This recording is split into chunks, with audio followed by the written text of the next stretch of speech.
سورۃ الرحمن اور سورۃ الواقعہ یہ آخری جوڑا ہے. میں نے عرض کیا تھا شروع میں کہ یہ 7 صورتیں جو ہیں ان میں سے سورہ قاف منفرد ہے، سورہ زاریات، سورہ طور جوڑا ہے، سورۃ النجم، سورۃ القمر جوڑا ہے، سورۃ الرحمن، سورۃ الواقعہ یہ جوڑا ہے.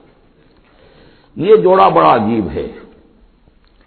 قرآن مجید کی یہ 2 صورتیں ایسی ہیں کہ نبوت، رسالت، وحی، ان تینوں کے ذکر سے بالکل خالی، ذکر ہی نہیں. ہر صورت کا اپنا ایک مزاج ہے، اپنی ایک خاص شان ہے اس میں. اور دوسرے یہ کہ سورہ رحمان جو ہے یہ واحد صورت ہے پورے قرآن میں جس میں مسلسل خطاب جنوں اور انسانوں سے متواتر ہو رہا، پیرلل. ویسے تو یہ کہ یہ بات میں عرض کر چکا ہوں کہ جنوں میں کوئی نبی نہیں، ان میں روح نہیں ہے، روح آدم میں پھونکی گئی تھی، اور چونکہ ریسیپینٹ آف وحی از روح تو ان کے ہاں وحی نہیں ہے. لہذا وہ بھی جو انسانوں میں رسول آئے ہیں انہی کی ہدایت کے پیرو رہے.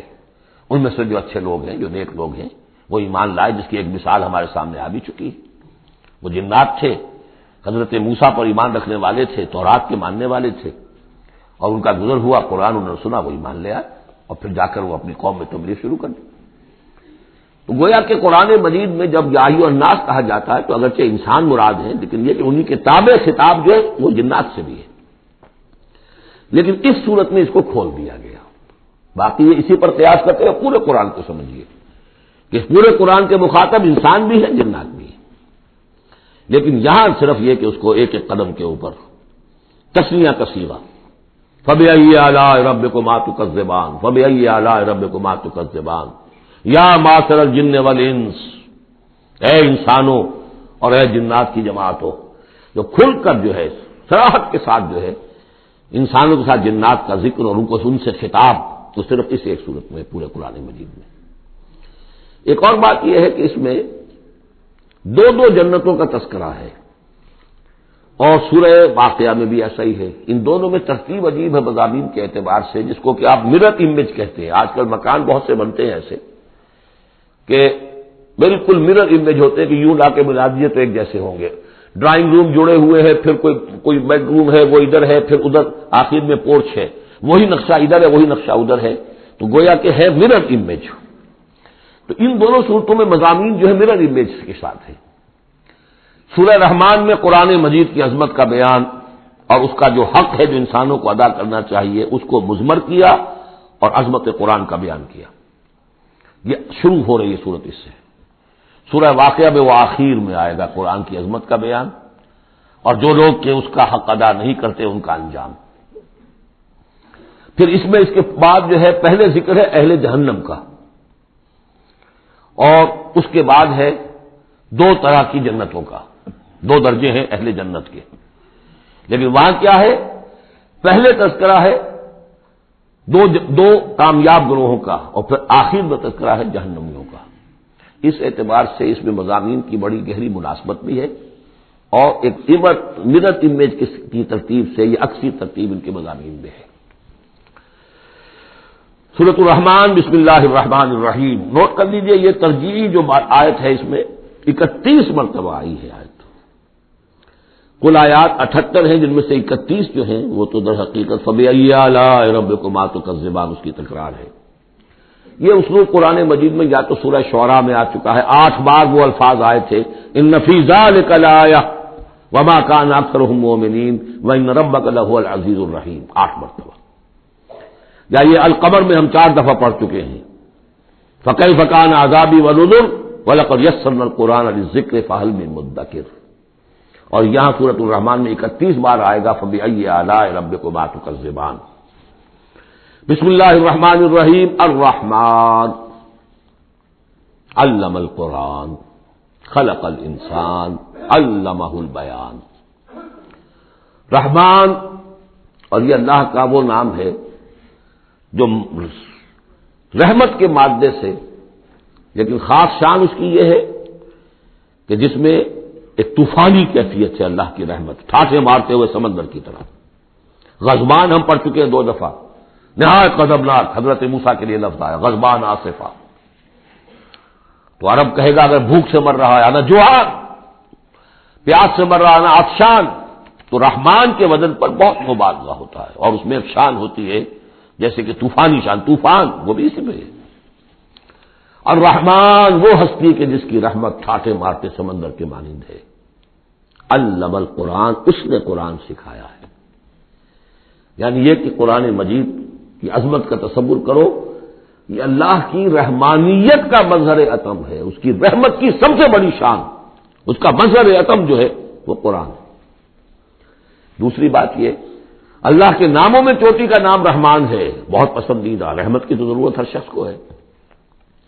حضور نے فرمایا میں بھی مستغنی نہیں۔ آپ نے ایک موقع پہ فرمایا کہ کوئی جنت میں صرف اپنے اعمال کی بنیاد پر نہیں جائے گا جب تک کہ رحمت خداوندی دستگیری نہ کرے۔ اور حضرت عائشہ سے ہے یہ روایت۔ حضرت عائشہ نے پوچھ لیا، ظاہر بات ہے میاں بیوی کے درمیان ایک بے تکلفی بھی ہوتی ہے کہ کیا حضور آپ بھی؟ آپ نے فرمایا ہاں میں بھی۔ الا ان یتغمدنی ربی برحمتہ، میں بھی جنت میں نہیں جا سکوں گا مگر اس صورت میں کہ میرا رب مجھے اپنی رحمت سے ڈھانپ لے۔ تو رحمان چوٹی کا نام ہے اللہ کے ناموں میں سے، اور جو علم اللہ نے دیا ہے انسان کو اس میں چوٹی کا علم قرآن ہے۔ ایک علم وہ ہے ریویلڈ نالج جس کی چوٹی یہ ہے، ایک علم ہے ایکوائرڈ نالج، رفتہ رفتہ انسان جا رہا ہے، لیکن سب سے اونچا علم، سب سے بڑا علم خلق الانسان، اسی نے انسان کو بنایا، اور اس کی کریشن کا کلائمیکس انسان ہے، تخلیق کی معراج انسان ہے۔ خلقتہ بیدیہ، اپنے دونوں ہاتھوں سے بنایا ہے، جس میں عالم امر اور عالم خلق جمع ہو گئے۔ اس سے آگے علمہ البیان، جو صلاحیتیں انسان کو دی ہیں ان میں چوٹی کی صلاحیت جو ہے بیان ہے۔ انسان کو کہا گیا حیوان ناطق، نطق، قوت بیان۔ اور یہ بات ہمیں معلوم ہے کہ یہ جو انسان کا جو برین ہے، ظاہر بات ہے گوریلاز میں بھی ہے، چمپینزیز میں بھی ہے، اور بھی حیوانات کے اندر بھی ہے، گھوڑے کا بھی برین ہے، لیکن یہ برین جیسے جیسے رفتہ رفتہ لوور اینیمل سے اوپر آپ آ کر دیکھتے ہیں، ہائیسٹ انسان کے اندر آ کر اس کا جو گرے میٹر ہے، وہ جو ہائیسٹ ایوالوڈ فارم ہے، اس میں مختلف ایریاز ہیں۔ یہ ویژن کا ایریا ہے، آنکھ سے جو انفارمیشن جا رہی ہے وہ پھر ڈسائفر ہوتی ہے گرے میٹر کے اس پچھلے حصے کے اندر، ہیئرنگ ایریا ہے۔ لیکن سب سے بڑا رقبہ جو ہے وہ ہے اسپیچ سینٹر، اور اس کے دو حصے ہیں، دوسرے کی بات سننا اور سمجھنا، پھر اپنی بات کہنا، یہ دو ایسپیکٹس ہیں اس کے۔ تو اسپیچ سینٹر، اس میں دونوں چیزیں آ جائیں گی، کلام کا فہم اور پھر کلام کو دوسروں تک پہنچانا۔ تو علمہ البیان، اللہ نے صلاحیتیں تو اور بھی دی انسانوں کو بہت سی، آنکھ بھی دی، کان بھی دیا، لیکن یہ آنکھ اور کان تو حیوانات میں بھی ہے، بلکہ بعض حیوانات کی بصارت ہم سے کہیں زیادہ آگے ہے۔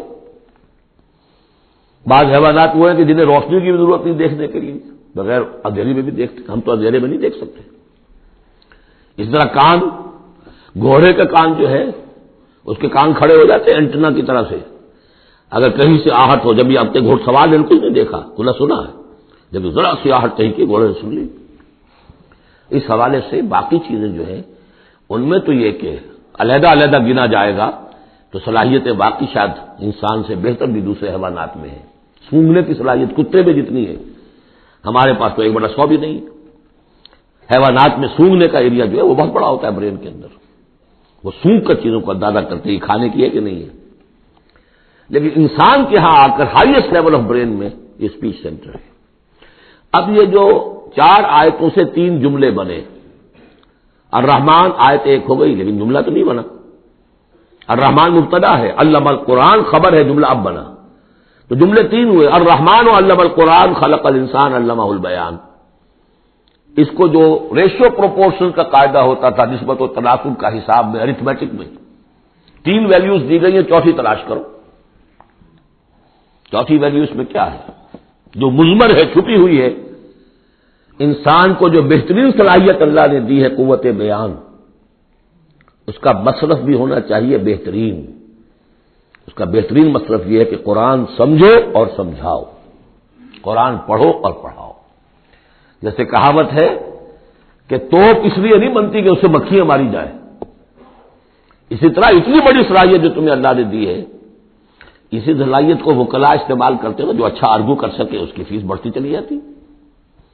ڈیماگوگ کوئی لیڈر ہے، بڑی اچھی تقریر کر سکتا ہے، وہ بڑھنے مارنے پر جو ہے مجمع کو آمادہ کر دے گا، لوگوں کو آمادہ کر دے گا، وہ اپنی گردنیں کٹوا دیں گے، لیڈر بن جائے گا۔ تو یہ صلاحیت جو اس لیے نہیں ہے کہ تم دنیا میں لیڈریاں اپنی بناؤ اس کے ذریعے سے، اس کا مصرف کیا ہے؟ قرآن سمجھو اور سمجھاؤ۔ یہ ہے بیان، اللہ کا بیان۔ اس بیان کو سمجھنا، پہلے تو اسپیچ سینٹر کا وہ حصہ جو ہے اس کو سمجھے، اور پھر اسپیچ سینٹر کا جو دوسرا جو حصہ ہے وہ اس کو بیان کرے۔ چنانچہ اس کو کھول کر بیان کر دیا محمد رسول اللہ صلی اللہ علیہ وسلم نے۔ حدیث ہے آپ کی جس کے راوی ہیں عثمان ابن عفان۔ دیکھیے نام کے اندر بھی وہ قافیہ مل رہا ہے، الرحمن علم القرآن خلق الانسان علمہ البیان عن عثمان ابن عفان۔ اب عفان کے بیٹے عثمان نے روایت کیا، حضور نے فرمایا خیرکم من تعلم القرآن وعلمہ، اور خیر یہاں پر سپرلیٹو کے سنس میں آ رہا ہے، تم میں بہترین لوگ وہ ہیں جو قرآن سیکھیں اور سکھائیں۔ اب سورہ قمر کے فوراً بعد یہ وَلَقَدْ يَسَّرْنَا الْقُرْآنَ لِلذِّكْرِ فَهَلْ مِن مُّدَّكِرٍ الرحمن علم القرآن خلق الانسان علمہ البیان الشمس والقمر بحسبان۔ یہ سورج اور چاند سب ایک حساب کے ساتھ ہیں، ان کی گردش حساب کے ساتھ ہے، اسی حساب سے دن بن رہے ہیں، راتیں بن رہی ہیں، ہفتے اور سال اور مہینے بن رہے ہیں۔ والنجم والشجر یسجدان، نجم جو ہے تو ستارے، سورج اور چاند کے مناسبت سے تو اس کے لیے ستارے کی مفہوم ہے، لیکن نجم جو عربی زبان میں جھاڑیوں کو بھی کہتے ہیں جو زمین میں ہوتی ہیں، کیونکہ یہ ستارے بھی زمین میں اتنے نظر آتے ہیں جیسے کہ جھاڑیاں ہوں۔ تو النجم والشجر یسجدان، شجر کے حوالے سے اگر ترجمہ کرتے ہیں تو وہ جھاڑیاں، یہ بھی سجدہ کرتے ہیں، اللہ کے سامنے سربسجود ہوتے ہیں، ان کے سائے جیسا کہ کئی دفعہ آ چکا ہے۔ والسماء رفعها ووضع الميزان، اور آسمان کو اس نے بلند کیا اور اس میں رکھے ترازو۔ یہاں اس سے مراد وہ ترازو نہیں ہے جو کہ تولتی ہے دنیا کے اندر، اس میں بیلنس ہے، کاسمک بیلنس۔ آسمان اور زمین کے اندر، آسمان میں جتنے اجرام سماویہ ہیں، ان کو جو چیز تھامے ہوئے ہے، قائم رکھے ہوئے ہے، وہ ایک بیلنس ہے۔ جو کشش ثقل ہے، ان کی مختلف، یہ سب ایک دوسرے کو کھینچ رہے ہیں، اور ادھر ادھر سے دونوں طرف سے جو کھینچ ہے وہ ہر کرے کو اپنی جگہ پر رکھے ہوئے ہے۔ یہ بیلنس جب ذرا سا گڑبڑ ہوگا اور یہ کرے آپس میں ٹکرا جائیں گے، فاصلے بھی کہیں تو ہوتا ہے conversely proportional to the distance, لہذا جو گریویٹیشنل فورس ہے، اگر ایک طرف سے ذرا فاصلہ کم ہو گیا، اس کا مطلب دوسری طرف بڑھ گیا، تلپٹ ہو جائے گا۔ تو یہ کاسمک بیلنس ہے۔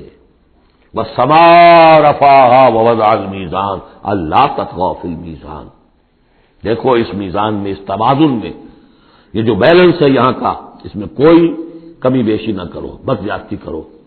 واقیموا الوزن بالقسط ولا تخسروا الميزان، اور قائم رکھو وزن کو قسط کے ساتھ، عدل کے ساتھ، اور اس کے اندر کہیں کوئی کمی نہ کرو، نہ تطغوا نہ تخسروا، نہ کمی نہ زیادتی۔ کہیں فاصلہ بڑھ جائے گا تب بھی خرابی، کہیں فاصلہ کم ہو جائے گا تب بھی خرابی۔ والارض وضعها للانام، الفاظ کی مناسبت سے بعض لوگوں نے سمجھا کہ ترازو ہی مراد ہے، تو ٹھیک ہے، اس میں کوئی حرج نہیں ہے اگر مراد لی جائے، لیکن ترتیب دیکھیے جس طرح یہ آ رہا ہے الشمس والقمر بحسبان۔ اب اس کے حوالے سے یہ گویا کہ کاسموس کی بات ہو رہی ہے، اس کاسموس کی بات کے بعد نیچے اتر کے والارض وضعها للانام، تدریجاً نیچے آ رہے ہیں، اور زمین کو ہم نے بنا دیا، رکھ دیا لوگوں کے لیے، پست کر دیا، ان کے قدموں میں بچھا دیا اپنی مخلوقات کے لیے، اور مخلوقات میں انسان بھی ہیں، جنات بھی ہیں۔ فیہا فاکہۃ، اس میں میوے ہیں، والنخل، اور کھجوریں ہیں، ذات الاکمام، جن پر کے غلاف چڑھے ہوتے ہیں، والحب ذو العصف، اور اناج ہے جس کے ساتھ بھس بھی ہوتا ہے، والریحان، اس کے دو ترجمے ہیں، ایک تو یہ کہ اور خوشبودار پھول بھی ہے، یا یہ کہ اور دوسری غذائیں بھی ہیں۔ فَبِأَيِّ آلَاءِ رَبِّكُمَا تُكَذِّبَانِ، عام طور پر جو ترجمہ ہے اس میں آلا کا ترجمہ کیا گیا ہے نعمتیں، لیکن اصل میں یہاں نعمت قدرت ان دونوں کو جمع کیجیے. کہیں وہ نعمت کا تذکرہ ہے، کہیں اللہ کی قدرت کا ذکر ہے، اس کی قدرت کی نشانیاں ہیں. فَبِأَيِّ آلَاءِ رَبِّكُمَا تُكَذِّبَانِ، تو تم اپنے رب کی کون کون سی نعمتوں اور قدرتوں کا انکار کرو گے. تکذبان صیغہ ہے تثنیہ کا، دونوں سے خطاب ہو رہا ہے، انسانوں سے اور جنوں سے، اور یہ بات آگے چل کر واضح ہو جائے گی. خلق الانسان من صلصال کالفخار، ہم نے بنایا انسان کو اس صلصال سے، اس سوکھی ہوئی خشک مٹی سے، وہ گارا سنا ہوا گورا، صلصال من حمئی مسنون، اور جب وہ اتنا سوکھ گیا کہ کھنکنے لگا، کالفخار جیسے ٹھیکرا ہوتا ہے، اسے بنایا. وَخَلَقَ الْجَانَّ مِن مَّارِجٍ مِّن نَّارٍ، اور جنات کو ہم نے بنایا آگ کی لپٹ سے، جس کو کہ ہم اس سے پہلے پڑھ چکے ہیں سورہ ہجر میں، نار السموم، لو جیسی ہوتی ہے جس کے اندر کی آگ ہوتی ہے. تو ایسے ہی وہ جو فلیم ہوتا ہے، شعلہ، اس کا ایک حصہ تو ہے جو نظر آتا ہے اور ایک حصہ وہ جو نظر نہیں آتا. وہ جو اوپر کا حصہ ہے وہ ہے جب سب سے زیادہ ہیٹ ٹیمپریچر ہائیسٹ وہاں ہوتا ہے، وہ ہے مارج من نار. فبأي آلاء ربكما تكذبان، رب المشرقین و رب المغربین، وہ رب ہے مشرقوں کا بھی، دونوں مشرقوں کا اور دونوں مغربوں کا.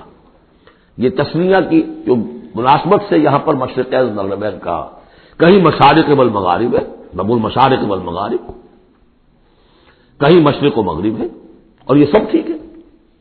مشرق و مغرب واحد کی حیثیت سے بھی درست ہے. اور مشرقین اور مغربین، اس وقت کا جو مشرق ہے جہاں سورج نکل رہا ہے، اس کے مقابلے میں مغرب ہے جہاں وہ ڈوبے گا. لیکن وہی مغرب وہ مشرق ہے دوسرے، ہمارا جو پیچھے جو حصہ ہے گلوب کا، اس کا مشرق ہے، اور جو ہمارا مشرق ہے وہ اس کا مغرب ہے. تو دو مشرق دو مغرب. پھر یہ کہ ہر نقطہ جو ہے زمین پر وہ مشرق بھی ہے مغرب بھی ہے. کسی نہ کسی وقت وہاں پر سورج جو ہے طلوع ہو رہا ہے، کبھی وہاں پر غروب ہو رہا ہے. تو مشارق والمغارب. لیکن یہاں پر تسلیہ کی مناسبت سے رب المشرقین و رب المغربین، دونوں مشرقوں کا رب مالک اور دونوں مغربوں کا. فبأي آلاء ربكما تكذبان، مرج البحرین یلتقیان، اس نے چلا لیے دو دریا جو آپس میں ملے ہوئے بھی ہیں، بینہما برزخ لا یبغیان، لیکن ان کے مابین ایک ایسا پردہ حائل ہے کہ وہ ایک دوسرے میں گھستے نہیں ہیں، داخل نہیں ہوتے، اپنی حد کے اندر رہتے ہیں. یہ ہیں گرم روئیں چلتی ہیں ٹھنڈے پانی کے سمندر میں، یا جیسے کہ کابل پر نظر آتا ہے دو دریا چل رہے ہیں، دریائے سندھ کا پانی علیحدہ نظر آ رہا ہے اور دریائے کابل کا علیحدہ نظر آ رہا ہے، اور یہ اٹک پر نظر آتا ہے، اور کافی دور تک پھر علیحدہ علیحدہ چلتے نظر آتے ہیں. فبأي آلاء ربكما تكذبان يخرج منهما اللؤلؤ والمرجان، اور ان دونوں سے نکلتے ہیں موتی بھی اور گونگے بھی. فبأي آلاء ربكما تكذبان وله الجوار المنشآت في البحر كالأعلام، اور اس کے لیے ہی ہے، اللہ ہی کی ملکیت ہے وہ پہاڑ جیسے جہاز، جوار المنشآت جو اونچے کھڑے رہتے ہیں اور سمندر میں ایسے ہوتے ہیں جیسے پہاڑ. پچھلے زمانے میں بھی تو اگرچہ بادبانی ہوتے تھے، جب بادبان کھل جاتے تھے تو بڑی اونچی اونچی جو ہے بادبان ہوتے تھے ان کے، پہاڑ کی طرح، پہاڑی ہے چھوٹی چھوٹی. اور آج جو کچھ چلتے ہیں بڑے بڑے جہاز، ان کو جو دیکھیں تو واقعی تو وہ پہاڑ ہوتے ہیں سمندر میں. فبأي آلاء ربكما تكذبان كل من عليها فان. اب یہ جو یہاں آئی ہیں اب تک آیات، اللہ کی صنائی، اللہ کی قدرت نوٹ کریں گے جب ہم سورہ واقعہ پڑھیں گے. پہلے آیا ذکر قرآن، اس کی عظمت، اور اس کا جو ایک مضمر ہے چیز کہ انسان کو اس قرآن کی عظمت اور فضیلت کو سمجھ کر، اگر اللہ نے وہ جو شعر علامہ اقبال کا، اگر یک قطرہ خون داری اگر مجھتے پرے داری، بیا با من تو آ موزم طریق شاہ بازی را، اگر تمہارے جسم میں کوئی قطرہ خون ہے اور کوئی مٹھی بھر پر بھی تمہیں دے رکھے ہیں، اے چڑیا اے بیا، آؤ کہ میں تمہیں شاہ بازی کے طریقے سکھاؤں. اسی طریقے سے اگر تمہیں بولنے کی صلاحیت دی ہے اللہ نے، تو اس کا مصرف کیا ہے؟ خیرکم من تعلم القرآن وعلمہ. سمجھنے کی صلاحیت دی ہے، قرآن سمجھو. بیان کرنے کی صلاحیت دی ہے، بیان کرو قرآن کو. پھر یہ کہ اللہ تعالیٰ کی تخلیقی قوت، اس کا تذکرہ ہوا۔ وہاں آپ دیکھیں گے یہ بالکل الٹی یہی ترتیب ہوگی، آخر میں قرآن مجید کی عظمت، اس سے پہلے اللہ کی تخلیقی عظمت، اللہ کے یہی جو اعلیٰ ہے، اس کے بعد اب پہلے جہنم والوں کا تذکرہ یہاں ہو رہا ہے، وہاں بعد میں ہوگا۔ فرمایا کل من علیہا فان، جو بھی ہے اس زمین پر جو بھی مخلوقات ہیں سب فنا ہونے والی ہے۔ وَيَبْقَى وَجْهُ رَبِّكَ ذُو الْجَلَالِ وَالْإِكْرَامِ، باقی تو رہے گا صرف تیرے رب کا منہ، تیرے رب کا چہرہ، جو بہت بزرگی والا ہے اور بہت عظمت والا ہے۔ اب یہ کہ اللہ کا چہرہ ہم کیا اس کو نہیں سمجھ سکتے، آیات متشابہات میں سے ہوگا۔ جو اس کا مفہوم سمجھیں گے وہ یہ ہے اللہ کی ذات باقی، باقی سب چیز اللہ تعالیٰ کے سوا سب فانی، پوٹینشلی سب فانی ہے، اپنے طور پر سب کسی کا وجود جو ہے اپنے بل پر قائم نہیں ہے۔ اللہ جب تک قائم رکھے تو در حقیقت وہ خود اپنے بل پر قائم نہیں ہے، وہ تو اللہ تعالیٰ نے ان کو قائم رکھا ہوا ہے۔ کل من علیہا فان، اللہ باقی من کل فان، اللہ ہی باقی ہے، باقی تمام فانی ہے۔ وَيَبْقَى وَجْهُ رَبِّكَ ذُو الْجَلَالِ وَالْإِكْرَامِ فَبِأَيِّ آلَاءِ رَبِّكُمَا تُكَذِّبَانِ يَسْأَلُهُ مَن فِي السَّمَاوَاتِ وَالْأَرْضِ، جو بھی ہے آسمان اور زمین میں وہ سب اس کے در کے سوالی ہیں، اسی سے مانگ رہے ہیں۔ وجود بھی ملا ہے اسی سے، حیات کسی کے پاس ہے دی ہوئی ہے اسی کی، کوئی صلاحیت ہے تو دی ہوئی ہے اسی کی، کوئی ذہانت ہے تو دی ہوئی ہے اسی کی، روز کا رزق جو آ رہا ہے اسی کا عطا کرنا، ہر ایک سائل ہے۔ جو سورہ محمد میں ہم نے پڑھا کہ تم سب فقراء ہو واللہ هو الغنی وانتم الفقراء، تم سب کے سب محتاج ہو، تمہارا وجود مستعار، تمہاری حیات مستعار، تمہیں علم جو دیا اس نے دیا جتنا دیا، ولا یحیطون بشیء من علمہ الا بما شاء، تو تمہاری کیفیت یسألہ من فی السماوات والارض، اسی سے مانگتا ہے جو بھی ہے آسمانوں میں اور زمین پہ۔ کل یوم ہو فی شان، وہ ہر دن ایک شغل میں ہے، اس کی ایک مصروفیت ہے۔ یہاں میرے نزدیک اشارہ ہے اسی بات کی طرف، یدبر الامر من السماء الى الارض ثم یعرج الیہ فی یوم کان مقدارہ الف سنۃ مما تعدون، تدبیر امر ہے، ایک دن کی تدبیر وہ کرتا ہے، کیا کچھ قوت ہے، وہ ایک دن اس کا 1000 سال کا ہے، اس میں کیا کیا ہونا ہے، کس طرح سے ہونا ہے، پھر وہ احکام کی تنفیذ ہوتی ہے، پھر اس کی رپورٹ ہے، اس کو واپس جاتی ہے۔ تو کل یوم ہوا فی شان، وہ کوئی ایک یوں سمجھیے کہ کوئی اسٹیٹک کوئی حقیقت نہیں ہے، خود اس کی مصروفیات، کل یوم ہوا فی شان، نئی شان کے ساتھ اس کا ظہور ہوتا ہے۔ کل یوم ہوا فی شان فبأی آلاء ربکما تکذبان سنفرغ لکم ایھا الثقلان، اب یہاں پر کھل کر بات کی کہ یہ تکذبان کیوں کہا جا رہا ہے، ہم جلد ہی فارغ ہو جائیں گے تمہارے لیے، اے دو بھاری قافلوں، اے انسانوں کا قافلہ اور اے جنات کے قافلے۔ ابھی جو ہے اس کائنات کو ہم نے چلایا ہوا ہے، ابھی مہلتیں ہم نے دے رکھی ہیں، وقت مقرر کیا ہوا ہے، اجل مسمى ہے اس کائنات کی بھی اور ہر قوم کی بھی، لکل امت اجل، ہر امت کے لیے بھی ایک اجل ہے، ہر ایک فرد کی اجل ہے، وہ سب ہے، لیکن عنقریب ہم فارغ ہو جائیں گے تمہارے لیے، تمہیں اپنے پاس بلا دیں گے، تم سے حساب کتاب لیں گے، تم سے پوچھ گچھ ہوگی۔ فبأی آلاء ربکما تکذبان، تو اے جنات اور اے انسانوں کی جماعت، تو تم اپنے رب کی کن کن نعمتوں کا اور کن کن صنائیوں کا، کن کن قدرتوں کا انکار کرو گے۔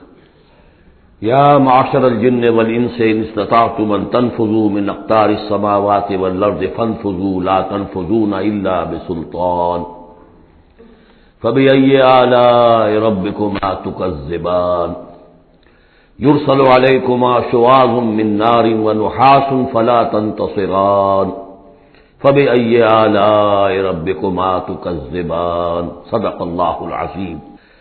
کیونکہ اس سے پہلے آیت آ چکی ہے سنفرغ لکم ایھا الثقلان، دو بھاری قافلے جو ہیں اللہ تعالیٰ کی مخلوقات میں سے، ایک قافلہ انسانیت اور ایک قافلہ جو جنوں پر مشتمل ہے، اب یہاں اس آیت میں، آیت نمبر 33 میں براہ راست ان سے خطاب ہے، اے گروہ جن اور اے گروہ انس، یا معاشر الجن والانس ان استطعتم، اگر تمہارے اندر استطاعت ہے، طاقت رکھتے ہو، ان تنفذوا من اقطار السماوات والارض، کہ تم نکل بھاگو آسمانوں اور زمین کے دائروں سے، کناروں سے، فانفذوا تو نکل جاؤ، لا تنفذون الا بسلطان، نہیں نکل سکو گے مگر اللہ تعالی کی سبب کے ساتھ۔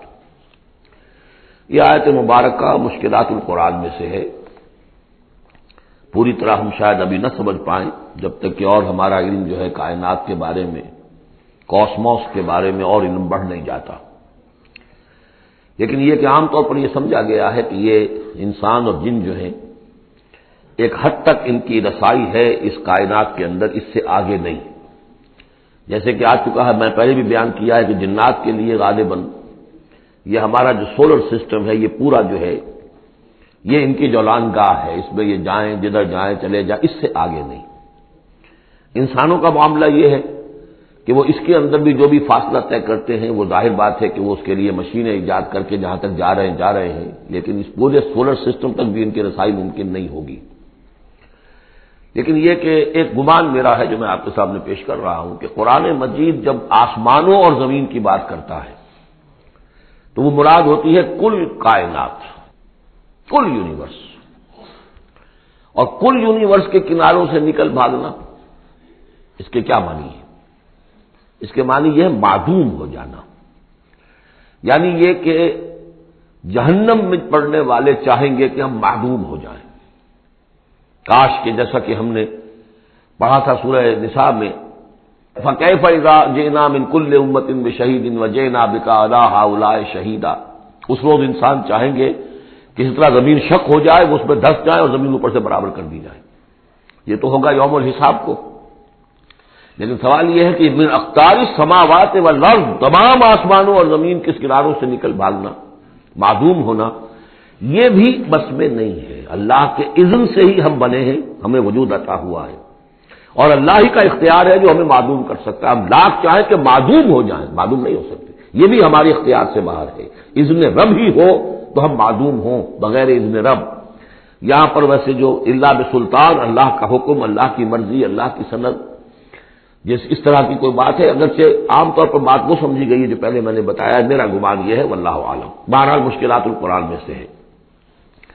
فَبِأَيِّ آلَاءِ رَبِّكُمَا تُكَذِّبَانِ، تو تم اپنے رب کی کن کن نعمتوں اور کن کن صنائیوں اور کاریگریوں اور کن کی قدرتوں کا انکار کرو گے۔ یُرْسَلُ عَلَيْكُمَا شُوَاظٌ مِّن نَّارٍ، تم پر پھینکے جائیں گے شعلے بھڑکتے ہوئے آگ کے، وَنُحَاسٌ، اور دھواں ملا ہوا، وہ آگ جس میں کہ دھواں ملا ہوا ہو، فَلَا تَنتَصِرَانِ، پھر تم بدلہ نہیں لے سکو گے۔ فَبِأَيِّ آلَاءِ رَبِّكُمَا تُكَذِّبَانِ فَإِذَا انشَقَّتِ السَّمَاءُ، جب آسمان پھٹ جائے گا، فَكَانَتْ وَرْدَةً كَالدِّهَانِ، تو ایسے ہو جائے گا گلابی رنگ کا جیسے کہ تیل کی تلچھٹ ہوتی ہے، جب تیل کو صاف کیا جاتا ہے تو اس کے نیچے جو تلچھٹ رہ جاتی گلابی رنگ کی۔ فَبِأَيِّ آلَاءِ رَبِّكُمَا تُكَذِّبَانِ فَيَوْمَئِذٍ لَا يُسْأَلُ عَنْ ذَنبِهِ إِنسٌ وَلَا جَانٌ، تو اس روز کوئی پوچھنے کی ضرورت نہیں ہوگی ان کے گناہوں کے بارے میں، نہ انسانوں سے نہ جنوں سے۔ اللہ تعالیٰ پوچھے گا، حساب کتاب بھی ہوگا، لیکن یہ کہ اپنی جگہ پر ہر ایک کے چہرے پر لکھا ہوگا اس کا انجام۔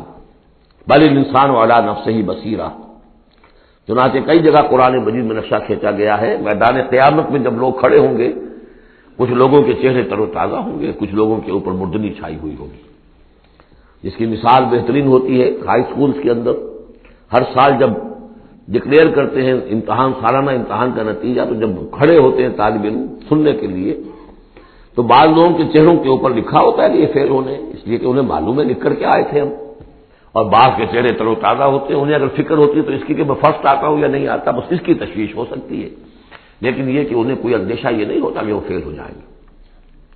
فَيَوْمَئِذٍ لَا يُسْأَلُ عَنْ ذَنبِهِ إِنسٌ وَلَا جَانٌ، اس دن پوچھا جانا ضروری نہیں ہوگا کسی سے بھی، نہ جن سے نہ انس سے، ان کے گناہ کے بارے میں۔ فَبِأَيِّ آلَاءِ رَبِّكُمَا تُكَذِّبَانِ يُعْرَفُ الْمُجْرِمُونَ بِسِيمَاهُمْ، پہچان لیے جائیں گے مجرم اپنے چہروں سے، چہرے ان کے اترے ہوئے ہوں گے، انہیں تو معلوم ہوگا۔ یعرف المجرمون بسیماہم فیؤخذ بالنواصی والاقدام، پھر ان کو پکڑا جائے گا ان کی پیشانی کے بالوں سے اور پاؤں سے، یعنی ہر ایک کو کوئی فرشتہ جو ہے وہ ادھر سے اس کی پیشانی کے بال پکڑے گا اور ادھر سے اس کی ٹانگیں پکڑ کر ٹاس کرے گا اسے۔ فبأي آلاء ربكما تكذبان هذه جہنم التي يكذب بها المجرمون، جب پھینکا جائے گا اسے جہنم، یہ ہے وہ جہنم کہ جس کو جھٹلاتے رہے تھے وہ لوگ کہ جو جھٹلانے والے تھے، هذه جہنم التي يكذب بها المجرمون، جسے مجرم گناہگار جھٹلاتے رہے۔ یطوفون بینہا وبین حمیم آن، اب وہ چکر لگاتے رہیں گے، اس آگ سے نکلیں گے، پانی پینا چاہیں گے تو وہ پانی کھولتا ہوگا، حمیم آن، کھولتے پانی کے اور اس آگ کے درمیان۔ فبأي آلاء ربكما تكذبان، اب یہ تو اہل جہنم کا انجام ہے جو یہاں بیان ہو گیا۔ یہاں جنتیوں کے انجام سے پہلے ان کا بیان ہے، سورہ واقعہ میں پہلے جنتیوں کا بیان آئے گا اور پھر اہل جہنم کا بیان آئے گا، ترتیب عکسی۔ وَلِمَنْ خَافَ مَقَامَ رَبِّهِ جَنَّتَانِ، اور جو بھی اپنے رب کے حضور میں کھڑے ہونے سے ڈرتا رہا، لرزا و ترستا رہا، اس کے لیے دو جنتیں ہیں۔ یہ دو جنتیں کیوں کہی گئی؟ اس کے لیے جو توجیہ میری سمجھ میں آئی ہے اس میں مجھے خاصا اطمینان ہے، انشراح ہے کہ جنتیں جو جنوں کے لیے ہوں گی وہ علیحدہ جنت ہے، انسانوں کے لیے علیحدہ ہے۔ ظاہر بات ہے دونوں کے احساسات جدا ہیں، دونوں کے ذوق جدا ہیں، دونوں کے مذاق جدا ہیں، لہذا ایک جنت ہے کہ جو انسانوں کے لیے ہے اور ایک جنت ہے کہ جو جنات کے لیے ہے۔ ایک ہی طرح کی چیزیں ان دونوں کے لیے پلیزنٹ اور ان دونوں کے لیے جو ہو سکتی ہیں مسرت اور سرور آمیز، وہ ایک طرح کی نہیں ہو سکتی، ان کے تقاضے مختلف ہوں گے۔ تو لمن خاف، جو ڈرنے والے ہیں ان کے لیے جنتیں فراہم کر دی اللہ نے، وہی تسلیہ کا صیغہ ہے کیونکہ یہاں جنوں اور انسانوں سے خطاب ہو رہا ہے مسلسل۔ یہ جو جنتان ہوں گی یہ ابتدائی جنتیں جن کا ذکر یہاں ہو رہا ہے، اس کے بعد دو اور جنتیں ہوں گی، تو جنتیوں کے دو درجے ہیں، ان میں جنات بھی ہوں گے انسان بھی ہوں گے، تو چار ہو گئے۔ کمتر درجے کے جنتی انسان اور جن دو، اور برتر درجے کے جنتی انسان اور جن دو، تو دو اور دو چار۔ تو یہاں پر اس سورہ مبارکہ میں چار جنتوں کا ذکر ہے۔ پہلے یہ کمتر درجے کے جنتیوں کا ذکر ہو رہا ہے۔ وَلِمَنْ خَافَ مَقَامَ رَبِّهِ جَنَّتَانِ فَبِأَيِّ آلَاءِ رَبِّكُمَا تُكَذِّبَانِ ذَوَاتَا أَفْنَانٍ، اس کی بہت سی شاخیں ہوں گی اس جنت کی۔ فَبِأَيِّ آلَاءِ رَبِّكُمَا تُكَذِّبَانِ فِيهِمَا عَيْنَانِ تَجْرِيَانِ، ان دونوں میں چشمے ہیں۔ اب عینان، ایک ایک جنت میں ایک ایک چشمہ ہے جو بہہ رہا ہے۔ فَبِأَيِّ آلَاءِ رَبِّكُمَا تُكَذِّبَانِ، اپنے رب کی کون کون سی نعمتوں کو جھٹلاؤ گے۔ فِيهِمَا مِن كُلِّ فَاكِهَةٍ زَوْجَانِ، اور ان دونوں میں ہر طرح کے جو میوے ہیں ان کی دو دو قسمیں ہیں، جوڑے ہیں۔ فَبِأَيِّ آلَاءِ رَبِّكُمَا تُكَذِّبَانِ مُتَّكِئِينَ عَلَىٰ فُرُشٍ بَطَائِنُهَا مِن اسْتَبْرَقٍ وَجَنَى الْجَنَّتَيْنِ دَانٍ، اور وہ وہاں تکیہ لگائے ہوں گے، سہارا لگائے ہوں گے ایسے فرشوں پر کہ جن کے استر بنے ہوئے ہوں گے گاڑھے ریشم کے، استر ہوں گے گاڑھے ریشم کے، تو جو ان کا اصل جو اوپر کا حصہ ہوگا وہ کس شے کا ہوگا، گویا کہ وہ تمہارے تصور سے باہر ہے۔ وَجَنَى الْجَنَّتَيْنِ دَانٍ، اور دونوں جو باغ ہیں دونوں جنتوں کے، ان کے جو پھل ہیں میوے وہ جھک رہے ہوں گے نیچے کو ہوں گے، تاکہ آرام سے جنتی جو ہے جو چاہے حاصل کر لے۔ فَبِأَيِّ آلَاءِ رَبِّكُمَا تُكَذِّبَانِ فِيهِنَّ قَاصِرَاتُ الطَّرْفِ، ان جنتوں میں ہوں گی وہ عورتیں کہ جن کے نگاہیں نیچے جھکی ہوئی ہوں گی۔ عورت کے اندر شرم اور حیا جو ہے اس کا خاص زیور ہے، یہ خود اس کے حسن کا ایک حصہ ہے۔ تو نگاہوں کا نیچا ہونا یہ اصل میں حیا اور شرم کی علامت ہے، نیچے نگاہ والیاں۔ لم یطمثن انس قبلہم ولا جان، ان کو چھوا نہیں ہوگا اس سے پہلے نہ کسی انسان نے نہ جن نے، ان سے پہلے۔ یعنی ظاہر بات ہے کہ جو جنوں کی جنت ہے اس میں ان کی مناسبت سے ان کے لیے بیویاں ہوں گی، اور جو مردوں کی انسانوں کی جنت ہے ان کے لیے ان کی مناسبت سے ہوں گی، اور وہ جو ہوں گی جو جنت جنات کی ہے ان میں جو بھی ان کے لیے ہوں گی ان کی بیویاں انہیں بھی کسی جن نے پہلے چھوا نہیں ہوگا، اور اسی طرح انسانوں کے لیے جو جنت ہوگی اس میں جو ان کو بیویاں دی جائیں گی ان کو کسی انسان نے پہلے نہیں چھوا ہوگا۔ فَبِأَيِّ آلَاءِ رَبِّكُمَا تُكَذِّبَانِ كَأَنَّهُنَّ الْيَاقُوتُ وَالْمَرْجَانُ وہ جو ہوں گی بیویاں دی جائیں گی ان جنتوں میں، وہ ایسے ہوں گی جیسے لال اور مونگے۔ فَبِأَيِّ آلَاءِ رَبِّكُمَا تُكَذِّبَانِ هَلْ جَزَاءُ الْإِحْسَانِ إِلَّا الْإِحْسَانُ، کیا احسان کا، بھلائی کا، نیکی کا بدلہ احسان اور بھلائی کے سوا بھی کچھ ہو سکتا ہے؟ ان لوگوں نے اللہ کے لیے، اللہ کے دین کے لیے، اللہ کے احکام کی پابندی میں جو کچھ بھی انہوں نے محنتیں کی، کوششیں کی، اب ظاہر بات ہے کہ اللہ تعالیٰ کو اس کا بدلہ انہیں دینا ہے انہی صورتوں میں۔ وَمِن دُونِهِمَا جَنَّتَانِ، اور ان سے پرے دو جنتیں اور ہیں۔ اب اس میں مفسرین کے مختلف اقوال ہیں، پہلی جنتیں کن کی ہیں، دوسری جنتیں کن کی ہیں، اس لیے کہ اس کے لیے دو الفاظ جو آئیں گے سورہ واقعہ میں آئیں گے کہ ایک اصحاب الیمین ہے اور ایک مقربون ہے۔ ایک وہ ہے جو آگے اللہ کے بہت ہی مقرب بارگاہ ہو جاتے ہیں، اولئک المقربون، اور ایک وہ ہے کہ جو داہنے والے ہیں، اور ایک ہے شمال والے۔ تو ایک تو ہے بنیادی، یہ گمراہ تھے، یہ جہنمی، یہ نیک تھے، اور یہ جو ہے جنتی ہیں، لیکن ایک ہے بہت آگے والے، فالسابقون السابقون اولئک المقربون، وہ لوگ جو آگے نکل جانے والے ہیں، وہ جو بلندتر نیکیوں والے ہیں، بلندتر مقامات والے ہیں۔ جیسے کہ سورہ توبہ میں ہم نے پڑھا تھا والسابقون الاولون من المہاجرین والانصار والذین اتبعوہم بإحسان، تو دو درجے ہو گئے تھے۔ تو اس طرح یہاں پر جو میرے نزدیک پہلی جنتوں کا تذکرہ جو ہے وہ در حقیقت ہے جو کم تر جنتی ہے، اصحاب الیمین، اور اب جو تذکرہ ہو رہا ہے وہ ہے جنت ان کی کہ جو مقربین بارگاہ ہے، سابقین۔ وَمِن دُونِهِمَا جَنَّتَانِ، اور ان دونوں کو پرے اور دو جنتیں ہوں گی۔ فَبِأَيِّ آلَاءِ رَبِّكُمَا تُكَذِّبَانِ، یہ بھی دو ہوں گی، ایک جنات کے لیے اور ایک انسانوں کے لیے۔ مُدْحَامَّتَانِ، بڑے گہرے سبز رنگ کی جنتیں ہوں گی، سبز کاہی جسے ہمارے ہاں کہا جاتا ہے، گہرا سبز، سیاہی ماہر سبز، اتنی گہرا سبز ہو کہ سیاہی ماہر ہو جائے۔ یہ میں ابھی عرض کروں گا، اس کی ایک خاص پس منظر ہے۔ فَبِأَيِّ آلَاءِ رَبِّكُمَا تُكَذِّبَانِ فِيهِمَا عَيْنَانِ نَضَّاخَتَانِ، اس میں دو چشمے ہیں ابلتے ہوئے۔ فَبِأَيِّ آلَاءِ رَبِّكُمَا تُكَذِّبَانِ فِيهِمَا فَاكِهَةٌ وَنَخْلٌ وَرُمَّانٌ، اس میں میوے ہیں، کھجوریں ہیں، انار ہیں۔ فَبِأَيِّ آلَاءِ رَبِّكُمَا تُكَذِّبَانِ، یہ یوں سمجھیے کہ ایک تو ہے خالص عربی ذوق، اور عرب کا جو ایک خاص ماحول تھا، اور خاص طور پر عرب کا وہ علاقہ جس میں قرآن نازل ہوا ہے، حجاز، پہاڑی علاقہ ہے، اس میں جب آتے تھے چشمے اور جب بہہ جاتی تھی وادیاں تو ابلتی ہوئی پہاڑی، چونکہ چشمے جیسے ہوتے ہیں پہاڑی نالے، تو ان کے اندر جوش و خروش ہوتا ہے۔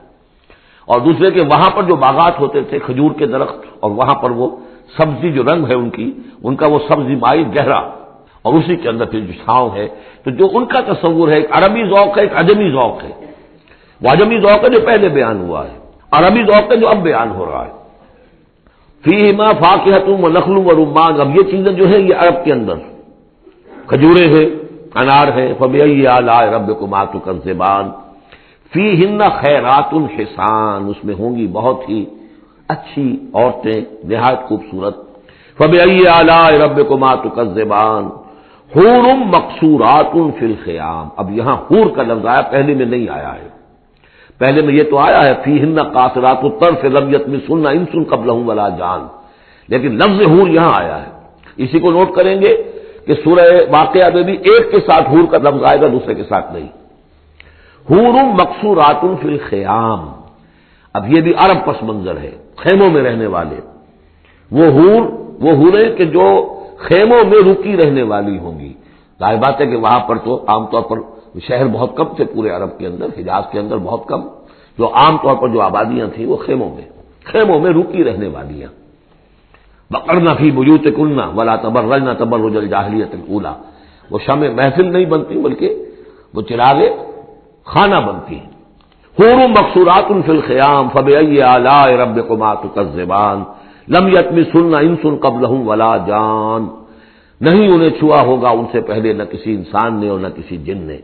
یہ ان دونوں کے میرے نزدیک علیحدہ جنات کی جو جنت ہے ان میں جو ان کے لیے عورتیں اور بیویاں فراہم کی جائیں گی انہیں کسی جن نے نہیں چھوا ہوگا ان سے پہلے، اور جو انسانوں کے لیے جنت ہوگی وہاں جو انہیں بیویاں دی جائیں گی اور حوریں دی جائیں گی انہیں کسی انسان نے نہیں چھوا ہوگا۔ فبأي آلاء ربكما تكذبان متكئين على رفرف خضر وعبقری حسان، وہ تکیہ لگائے بیٹھے ہوئے ہوں گے سب مسندوں پر اور بڑے قیمتی نفیس بچھونوں پر۔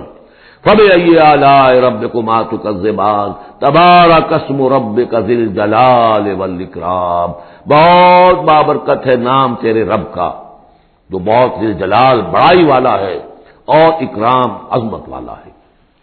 اب اس میں آپ نے دیکھا نبی، رسول، کتاب، کسی کا کوئی تذکرہ نہیں، اللہ اور آخرت، جنت اور دوزخ، باقی اللہ کی کریٹو جو اس کی ایکٹیویٹی ہے، آیات آفاقیہ، آیات انفسیہ، تذکیر بآلاء اللہ، ان کا ذکر ہے۔ تو منفرد ہیں یہ صورتیں دونوں اس اعتبار سے، اور جوڑا ہونے کے وہ نسبت آپ کو بڑی نمایاں نظر آئے گی اس میں۔ وہ مضامین جو یہاں آئے ہیں ایک ترتیب سے، یہاں اس کی عکسی ترتیب سے۔ بارک اللہ لی ولکم فی القرآن العظیم ونفعنی وإیاکم بالآیات والذکر الحکیم۔